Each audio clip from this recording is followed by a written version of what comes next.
നമസ്കാരം. എല്ലാവരെയും പുതിയ യൂട്യൂബ് വീഡിയോയിലേക്ക് സ്വാഗതം ചെയ്യുന്നു. അഡീനിയം ചെടികളെ സംബന്ധിച്ചുള്ള എൻ്റെ ചില അറിവുകൾ, എൻ്റെ എക്സ്പീരിയൻസുകൾ ഇതൊക്കെ നിങ്ങളുമായിട്ട് ഒന്ന് ഷെയർ ചെയ്യാൻ വേണ്ടിയാണ് ഇന്ന് ഈ വീഡിയോയുമായിട്ട് ഞാൻ വന്നിട്ടുള്ളത്. അഡീനിയം വളർത്താൻ ആഗ്രഹിക്കുന്നവരും പൊതുവായി വളർത്തി തുടങ്ങുന്നവരുമായിട്ടുള്ള ആളുകൾക്ക് വേണ്ടി, അല്ലാതെ ഇതിൻ്റെ വളരെ വർഷങ്ങളായിട്ട് വളർത്തിക്കൊണ്ടിരിക്കുന്ന പുലികൾക്ക് വേണ്ടിയുള്ള വിവരങ്ങളൊന്നുമല്ല. ഞാനൊരു 10-12 വർഷമായി ഒന്നും രണ്ടും ചെടികളായിട്ട് ആരംഭിച്ചതാണ്. ഇപ്പോൾ എനിക്ക് 100-ലധികം ചെടികൾ ഇതുണ്ട്. ചെറുതും വലുതുമായ ഒട്ടനവധി ചെടികളുണ്ട്. ഒരിക്കലും ഞാനത് ഒരു നഴ്സറി നടത്തുകയല്ല, അല്ലെങ്കിൽ വിൽക്കാനുള്ള ശ്രമത്തിലൊന്നുമല്ല. ഇതിനോടുള്ള ഒരു പ്രണയം കൊണ്ട് ഈ ചെടികളെ ആദ്യം വാങ്ങിക്കുകയും കുറേയൊക്കെ അന്നത്തെ അറിവുകോട് കൊണ്ട് നശിച്ചു പോവുകയും ചെയ്തപ്പോൾ പിന്നെ അന്നത്തെ സമയക്കുറവുണ്ടായിരുന്നു. ഞാനത് പുതിയ പ്ലാന്റ്സ് പല രീതിയിൽ ഉൽപ്പാദിപ്പിച്ചു. പല രീതിയിൽ എന്ന് പറഞ്ഞാൽ വിത്തുകൾ പാകിക്കൊണ്ടും അതോടൊപ്പം തന്നെ കമ്പുകൾ നട്ടുകൊണ്ടുകൊണ്ട് പുതിയ പ്ലാന്റ്സ് ഒക്കെ ഉണ്ടാക്കി ആ പ്ലാന്റ്സുകളിൽ നിന്ന് പുതിയ പരീക്ഷണങ്ങൾ നടത്തി അങ്ങനെ ഒട്ടനവധി ചെടികൾ, ആ ചെടികൾ ഞാൻ വളർത്തുമ്പോൾ ഉണ്ടായിരുന്ന എക്സ്പീരിയൻസ് നിങ്ങളുമായിട്ട് ഞാൻ പങ്കുവെക്കുകയാണ്. ഇപ്പോൾ ഔദ്യോഗിക ജീവിതത്തിൽ നിന്നൊക്കെ പിരിഞ്ഞതിന് ശേഷം നല്ല സമയമുണ്ട്. ഇവരോടൊത്തുനിന്നുള്ള ജീവിതമാണ് വളരെ രസകരമായിട്ട് എനിക്ക് തോന്നുന്നത്. അതുകൊണ്ട് എൻ്റെ എക്സ്പീരിയൻസ് നിങ്ങളുമായിട്ട് പങ്കുവെക്കുന്നു. ഒരുപാട് കാര്യങ്ങൾ ഇതിനെക്കുറിച്ച് മനസ്സിലാക്കാനുണ്ട്. അല്ലാതെങ്കിൽ പെട്ടെന്ന് തന്നെ നശിച്ചു പോകുന്ന ചെടികളാണ് ഇതൊക്കെ. ഞാനിപ്പോൾ പുതിയ വിത്തുകളിട്ട് വളർന്നു വന്നുകൊണ്ടിരിക്കുന്ന പല സ്റ്റേജിലുള്ള ഒരുപാട് ചെടികൾ എൻ്റെ കയ്യിൽ ഇപ്പോൾ ഉണ്ട്. അതൊക്കെ തന്നെ ഞാൻ ആർക്കും കൊടുക്കാനുള്ളതല്ല, എല്ലാം എനിക്കുള്ളത് തന്നെയാണ്. ചിലപ്പോഴൊക്കെ ചില ഭ്രാന്തന്മാരൊക്കെ വന്നാൽ 1-2 ചെടികൾ വളരെ വേദനയോടുകൂടി കൊടുക്കാറുണ്ട്. ഏതായാലും ഇതിൻ്റെയൊക്കെ വിശേഷങ്ങളിലേക്ക് നമുക്ക് പോകാം. ഈ ചെടികൾ 2 വിധത്തിലാണ് നമുക്ക് ചെടികൾ ഉണ്ടാക്കാൻ പറ്റുന്നത്. ഒന്ന്, ഞാൻ പറഞ്ഞതുപോലെ വിത്തുകളിൽ നിന്ന് നമുക്ക് പുതിയ ചെടികൾ ഉണ്ടാക്കാം. അതോടൊപ്പം തന്നെ ഗ്രാഫ്റ്റ് ചെയ്ത് കിട്ടുന്ന സ്റ്റെമ്മ്, ആ തണ്ടുകൾ കുഴിച്ച് കൊണ്ടുകൊണ്ടും നമുക്ക് ചെടികൾ ഉണ്ടാക്കാം. രണ്ടിനും വ്യത്യസ്തമായ ചില ഗുണവിശേഷങ്ങളുണ്ട്. ഇതാണ് ഇതിൻ്റെ വിത്ത് എന്ന് പറയുന്നത്. എല്ലാവർക്കും അറിയാമായിരിക്കും. ഈ വിത്ത് ഉണങ്ങി വരുമ്പോൾ പൊട്ടിപ്പോകും കേട്ടോ. അപ്പോൾ ഏതാണ്ട് ഉണക്കം വരുന്ന സമയത്ത് റബ്ബർ ബാൻഡോ അല്ലെങ്കിൽ നൂലുകളോ കൊണ്ട് കെട്ടിയിട്ട് സംരക്ഷിക്കണം. മൂപ്പ് എത്തിക്കഴിഞ്ഞിട്ടാവും പറിച്ചെടുക്കുക. പിന്നെ അത് പൊളിച്ചെടുത്താൽ ഇതിൻ്റെ സീഡ് പോഡങ്ങ് പൊളിച്ച് കളയുമ്പോൾ അപ്പൂപ്പൻ താടി പോലുള്ള ചെറിയ വിത്തുകൾ കാണും. ആ വിത്തുകൾ എടുത്തിട്ട് നമുക്ക് എന്ത് ചെയ്യാം, മുളപ്പിച്ചെടുക്കാം. അത് പല വിധത്തിൽ മുളപ്പിക്കാം. അതിൻ്റെ ഒരു വീഡിയോ ഞാൻ ചെയ്തിട്ടുണ്ട്. ചകിരിച്ചോറിൽ, അല്ലെങ്കിൽ മണ്ണിൽ, അല്ലെങ്കിൽ ടിഷ്യൂ പേപ്പറിൽ, അതൊക്കെ നമുക്ക് ഏത് വിധത്തിലും മുളച്ചെടുക്കാം. മിക്കവാറും 90% വിത്തുകളും മുളച്ച് വരും, നല്ല വിത്തുകളാണെങ്കിൽ. കുറേ താമസിക്കരുത് എന്ന് മാത്രമേ ഉള്ളൂ. അപ്പോൾ അങ്ങനെ മുളച്ച് വന്നതിന് ശേഷം, നമ്മൾ പാകി മുളച്ച് വന്നതിന് ശേഷം നമുക്ക് എന്ത് ചെയ്യണം, ഒരു 1-2 മാസത്തിന് ഇടയിലായിട്ട് ഇത്തരം ഗ്രോ ബാഗുകളോ അല്ലെങ്കിൽ ഈ ഇതുപോലുള്ള ചെറിയ പോട്ടുകളോ അല്ലെങ്കിൽ ചെറിയ ബാഗുകൾ, ഇതുണ്ടോ, ഇത്തരത്തിലുള്ള കവറുകളിലോ ഒക്കെ തന്നെ നമുക്ക് മാറ്റി നട്ടു കൊടുക്കുക. ഈ നട്ട് കൊടുക്കുന്ന സമയത്ത് നമ്മൾ ഉപയോഗിക്കുന്ന പോട്ടിംഗ് മിശ്രിതം, അതും ഞാനതിൽ പറഞ്ഞിട്ടുണ്ട്. അത് സാധാരണ നല്ല പൊടിയായിട്ടുള്ള മണ്ണ്, അതോടൊപ്പം തന്നെ ചാണകപ്പൊടി, എല്ലിൻപൊടി, ഇതൊക്കെ ചേർത്ത് ഉണ്ടാക്കുന്ന ഈ പോട്ടിംഗ് മിശ്രിതം അതിലേക്ക് മാറ്റി നട്ടു കൊടുക്കും. ഇനി അതിന് ശേഷം നമ്മൾ ഒരു 5-6 മാസം കഴിയുമ്പോൾ ഇതിൻ്റെ കടയൊന്ന് വലുതായി വരുന്ന സമയത്ത്, ഇതിലേക്ക് കൊള്ളുന്നില്ല, പുതിയ വലിയ പോട്ട് വേണം എന്ന് തോന്നുന്ന സമയത്തേക്ക് നമുക്ക് കുറച്ചുകൂടി വലിയ പോട്ടിലേക്ക് മാറ്റാം. പെട്ടെന്ന് വലിയ പോട്ടിലേക്ക് മാറ്റരുത്, അതിൻ്റെ തൊട്ട് മുകളിലുള്ള പോട്ടുകൾ. അങ്ങനെ ഒരു വർഷം വരെ 2-3 പോട്ടുകളിലേക്ക് മാറ്റുമ്പോൾ അതിൻ്റെ കോഡക്സ് വലുതായിട്ട് വരുന്ന കാണാം നമുക്ക്. അപ്പോൾ ഈ ആദ്യ സമയങ്ങളിലൊക്കെ പോട്ട് മാറ്റുമ്പോൾ പലരും ചെയ്യുന്ന ഒരു കാര്യം എന്ന് പറഞ്ഞാൽ, തെറ്റാണെന്ന് ഞാൻ പറയുന്നില്ല, ഈ ചെടി അങ്ങനെ തന്നെ ഇതിലൂടെ ഇങ്ങനെ പറിച്ചെടുത്ത് അതിൻ്റെ വേര് മാത്രമാക്കി മറ്റൊരു പോട്ടിലേക്ക് നട്ടു കൊടുക്കും.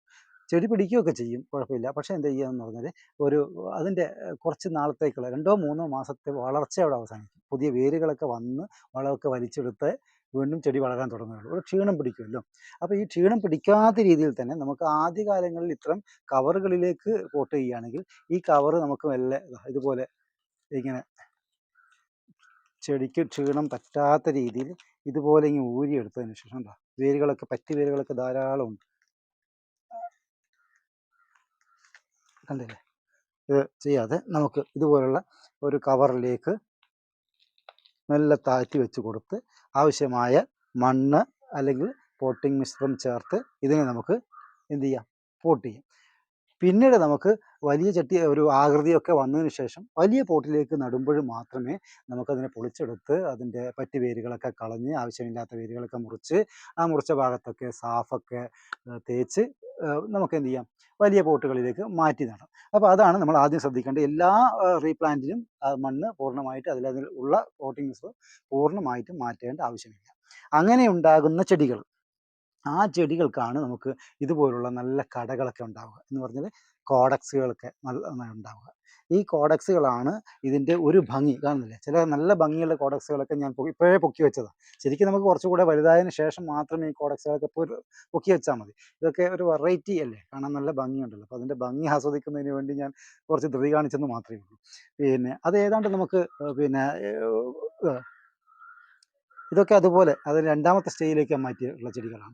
കോഡക്സുകളൊക്കെ വളർന്നു വലുതായിട്ടുള്ളൂ. ഇനി 2-3 മാസം കഴിയുമ്പോൾ ഇതിലും വലിയ ചട്ടിയിലേക്ക്, ഒരു പോട്ടിലേക്ക് ഞാനതിനെ റീപ്ലാന്റ് ചെയ്യും. അതുപോലെ തന്നെയാണ് ഇത് കാണില്ലേ, അതിലും വലിയ ചെടിയാണ്. ഏതാണ്ട് ഒരു 7 മാസം, 8 മാസത്തിൽ താഴെയായിട്ട് 7 മാസത്തിൽ പ്രായത്തിലുള്ള ചെടിയാണിത്. ഈ സമയത്ത് നമുക്കിതിനെ എന്ത് ചെയ്യാം, പ്രൂൺ ചെയ്ത് കൊടുക്കാം.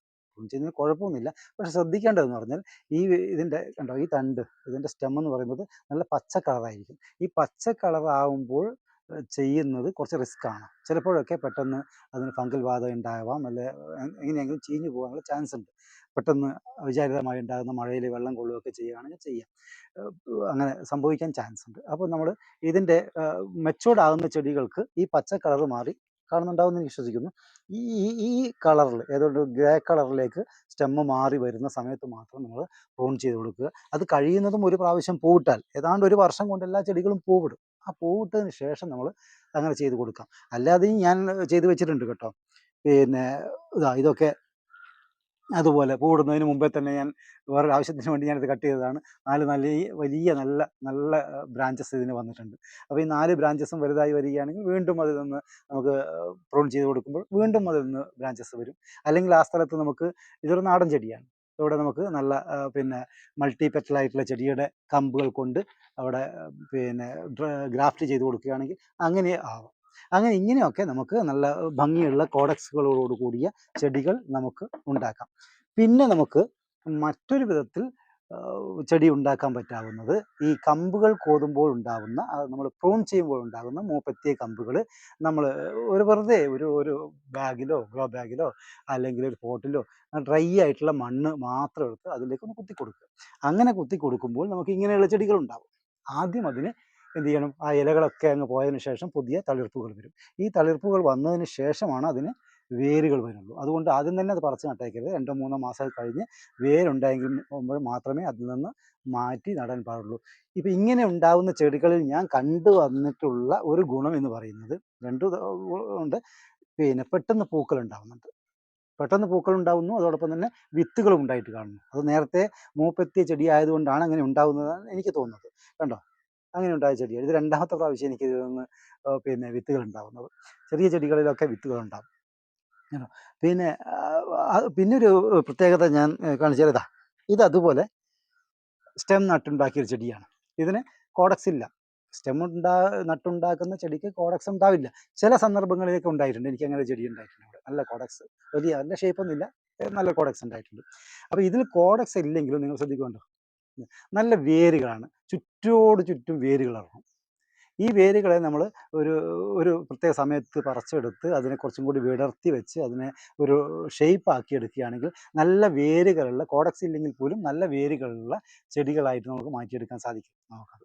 അപ്പോൾ ഇതിൽ നിന്ന് പെട്ടെന്ന് പൂക്കളുണ്ടാവും. നമുക്ക് കിട്ടുന്ന ചെടിയുടെ ഒരു കമ്പ് കോതി കളയേണ്ട ആവശ്യമില്ല. എല്ലാ കമ്പുകളും നിങ്ങൾ ഒരു കവറിൽ മാറ്റി വെച്ച് അതിൽ വെള്ളം നനയാത്ത സ്ഥലത്ത് വെച്ചിട്ട് അതിനെ അവിടെ വെറുതെ ഒന്ന് താഴ്ത്തി വെച്ച് കൊടുക്കുക. ഇടയ്ക്ക് കുറച്ച് ദിവസം കഴിഞ്ഞതിന് ശേഷം മാത്രം വെള്ളം നനച്ച് കൊടുക്കാൻ സാധിക്കുക. പിന്നെ തളിരിലകൾ വരുന്നത് കാണാം. തളിരിലകൾ വന്നിട്ടാകുമ്പോഴും ശരിക്കും വേര് ഇറങ്ങിയിട്ടുണ്ടാവില്ല. വേരൊക്കെ വരണമെങ്കിൽ 5-6 മാസം കഴിയും. ആ സമയത്ത് മാത്രമേ നിങ്ങളതിനെ പറിച്ചെടുത്ത് വേറെ നടാൻ പാടുള്ളൂ. അപ്പോൾ നമ്മൾ പിന്നെ ഇത്തരം ചെടികൾ ഏത് രൂപത്തിലേക്കും നമുക്ക് മാറ്റിയെടുക്കാവുന്നതാണ്. ഇതിൻ്റെ വേരുകളെ നമുക്ക് എന്ത് ചെയ്യാം, ട്രെയിൻ ചെയ്തെടുക്കാം. അതുപോലെ തന്നെ ഈ വിത്തുകൾ പാകി ഉണ്ടാക്കുന്ന ചെടികളെയാണ് നമുക്ക് ഒരുപാട് രീതിയിലേക്ക് നമുക്കതിനെ മാറ്റിയെടുക്കാൻ പറ്റും. അങ്ങനെ ഒരു കാരണം ഈ ചെടിയുടെ പ്രത്യേകത എന്ന് പറയുന്നത് തന്നെ പിന്നെ ഇത് പൂക്കളുണ്ടാകുന്നു, ഭംഗിയുള്ള പൂക്കളുണ്ടാകുന്നു. അതോടൊപ്പം തന്നെ ഭംഗിയുള്ള കോഡക്സോട് കൂടി വലിയ പിന്നെ നമുക്ക് എന്താ വളരെ എളുപ്പത്തിൽ ബോൺസായി ചെടികളാക്കി മാറ്റാൻ കഴിയാവുന്ന ചെടികൾ കൂടിയാണ് നമ്മുടെ ഈ പിന്നെ അഡീനിയം അല്ലെങ്കിൽ ഡിസേർട്ട് റോസ്. ഡിസേർട്ട് റോസ് എന്ന് പറയുന്നത് കൊണ്ട് ഇത് പിന്നെ വെള്ളം കുറവ് വേണ്ട ചെടിയാണ്. അപ്പം നമ്മളിത് വളർത്തുമ്പോൾ മനസ്സിലാക്കേണ്ടുന്ന ഒരു കാര്യം എന്ന് പറയുന്നത്, എൻ്റെ അനുഭവത്തിൻ്റെ വെളിച്ചത്തിൽ ഞാൻ പറയുന്നതാണ്. നമുക്കിതിന് ആവശ്യമായത്ര മാത്രം വെള്ളം കൊടുക്കുക, ആവശ്യമായത്ര വളം കൊടുക്കുക, ഇതിനാവശ്യമായത്ര വെയിൽ കൊടുക്കുക. ആവശ്യമായുള്ള വെയിലൊന്നുമില്ല, വെയിൽ ഇഷ്ടം പോലെ ഉള്ള സ്ഥലങ്ങളിലാണ് കൂടുതലായിട്ട് പൂക്കുന്നത് കാണുക. ഇത്തരം ചില കാര്യങ്ങളൊക്കെ ഞാൻ പിന്നീട് അടുത്ത എൻ്റെ വീഡിയോയിലേക്ക് നിങ്ങൾക്ക് ഷെയർ ചെയ്യാം. ഈ കാര്യങ്ങളൊക്കെ തന്നെ പൊതുവായി വളർത്താൻ പിന്നെ വരുന്ന ആളുകൾ അവർക്കുണ്ടാവുന്ന സംശയങ്ങൾ മാത്രമാണ് ഞാനിപ്പോൾ പറഞ്ഞിട്ടുള്ളത്. അതുകൊണ്ട് പിന്നെ ഇതൊക്കെ നിങ്ങൾക്ക് ഉപകാരപ്പെടും എന്ന് തോന്നുകയാണെങ്കിൽ എൻ്റെ ഈ ചാനലൊന്ന് സബ്സ്ക്രൈബ് ചെയ്തും ലൈക്ക് ചെയ്തും ഷെയർ ചെയ്തൊക്കെ സഹകരിക്കണം എന്നപേക്ഷിക്കുന്നു. ഈ വീഡിയോ കണ്ടതിന് നന്ദി. അടുത്ത പിന്നെ ഇതുമായിട്ടുള്ള ബന്ധപ്പെട്ടുള്ള അപ്ഡേറ്റ്സുമായിട്ട് അടുത്ത വീഡിയോയിൽ ഞാൻ വരുന്നതായിരിക്കും. അതുവരേക്ക് നന്ദി, നമസ്കാരം.